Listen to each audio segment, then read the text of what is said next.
Pa, the UU minister, had a steady, quiet presence reflected in the deep tones of his comforting voice. "I hear you," I replied. Cokie dashed off. She came back to us holding Tucker's leash and collar.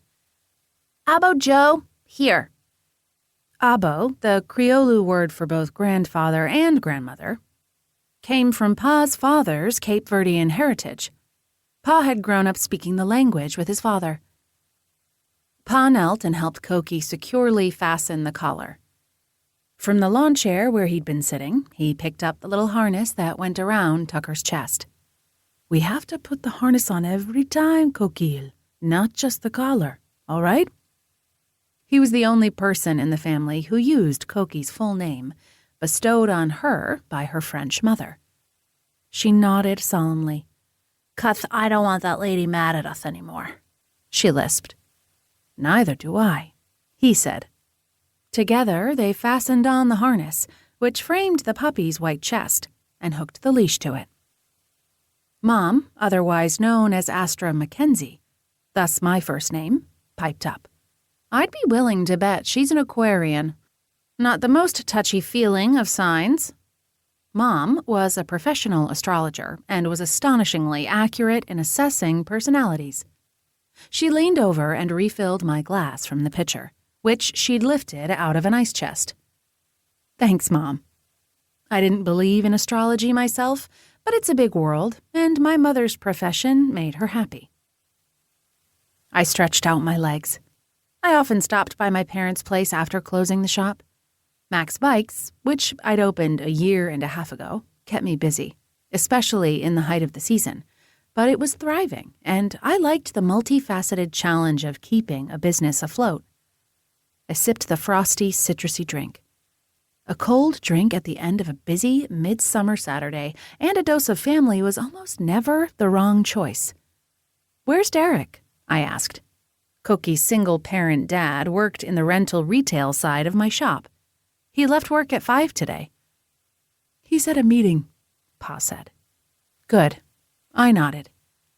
Derek, my older half-brother, was a recovering alcoholic but was stable again. Attending AA meetings regularly was much of the reason why. Pa's being a solid support for his stepson was another. I watched Cokie walk the puppy around the yard. "Derek's doing great, isn't he?" "He sure is." My mom stood. "Are you eating with us, Mac?" She tossed back her nimbus of flyaway blonde hair that included more than a little gray. "Thanks, but no. Tim's cooking for me. I'd better get home and clean up so I'm not late." I glanced at Tucker, who had run toward us with Cokie barely managing to hold on to the leash.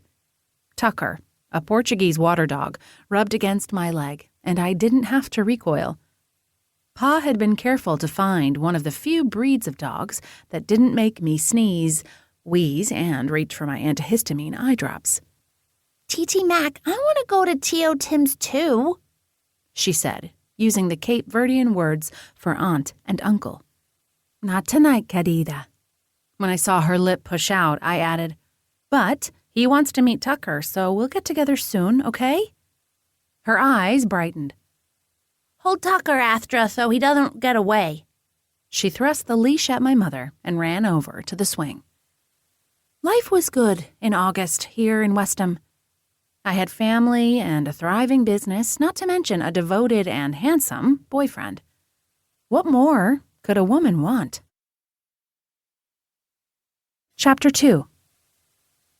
Tim and I walked hand in hand along the beach at 9 the next morning on another cloudless summer day. A sea breeze brought a fresh tang of salt and seaweed and kept the sun from feeling too hot. Tim had taken off his shirt, and I wore only a tank top and my EpiPen bag with my shorts, a pink cap over my short black curls. I normally power walked with Jin Malloy, a friend from the Cozy Capers book club, early in the mornings, but I saved Sundays for Tim. He also took precedence over attending the UU services my father conducted, about which I felt the tiniest jab of guilt.